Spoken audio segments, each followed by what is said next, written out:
So with a number of different colonists and states trying to claim territory in North America, you're bound to have some conflict. I want to look at some of those important colonial conflicts. Some of those conflicts were between the different colonial groups. One of those conflicts was the Anglo-Dutch War.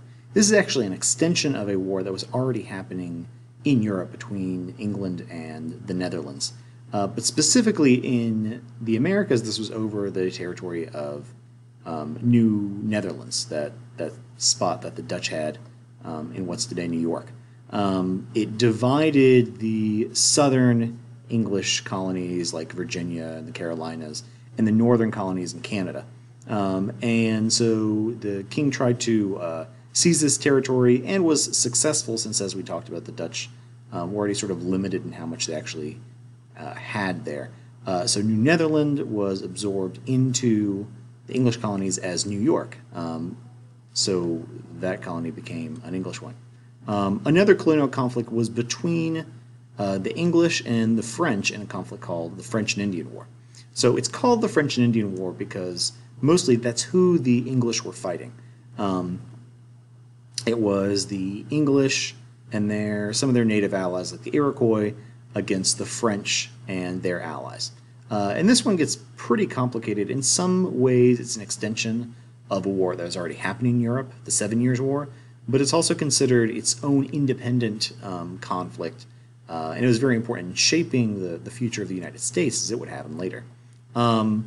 So for a lot of the war, the French were very reliant on their native allies. Remember, France was not, or New France was not densely populated, and they didn't have a lot of military over there. So the French were really reliant on those trading partners to drive the English out.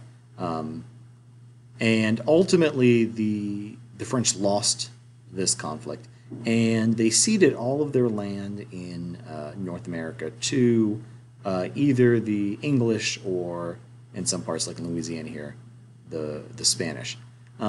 This becomes a really important conflict because, as you can see, it helps the English consolidate their power. Now, pretty much everything east of the Mississippi is under English control. That'll shift a little bit later, like Florida, and this will become French territory later. But it makes the English concentrate on, their colonies over here and make them profitable. But also it makes them wonder, gee, what's the cost of this? This was an expensive war for England.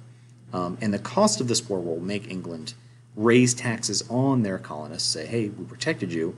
You guys ought to start paying your taxes now. You can make direct connections from this to the American Revolution.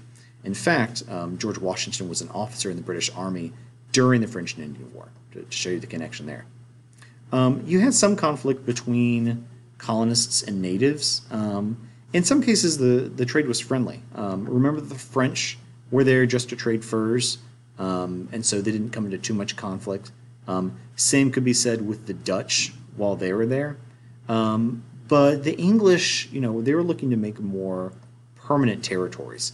So you often had wars between English settlers, either in Jamestown or the Carolinas or Canada, and different native tribes and nations. One of the most well-known and violent wars was the King Philip's War.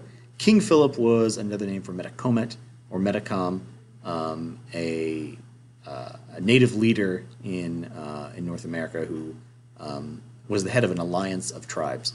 And as the English continued to take land from those tribes, Metacom eventually went to war against them. But the retaliation by the English was really brutal. They would attack not only forts, but also villages, and would wipe out whole towns of indigenous people. So the relationship between the English and the natives was often not very good. And disease also played a major factor. We saw the effect that disease had on the Aztecs, the Inca, and as the North American tribes had more and more contact with Europeans, diseases like smallpox very quickly decimated native populations. Sometimes the natives would work with colonists, sometimes they work against them. One thing to keep in mind is that you you can't just speak of one group of natives. There are many, many, many different tribes and nations and alliances of different nations in the Americas. But overall, you can see that the conflicts had a fairly negative effect on natives and their relationship with colonists.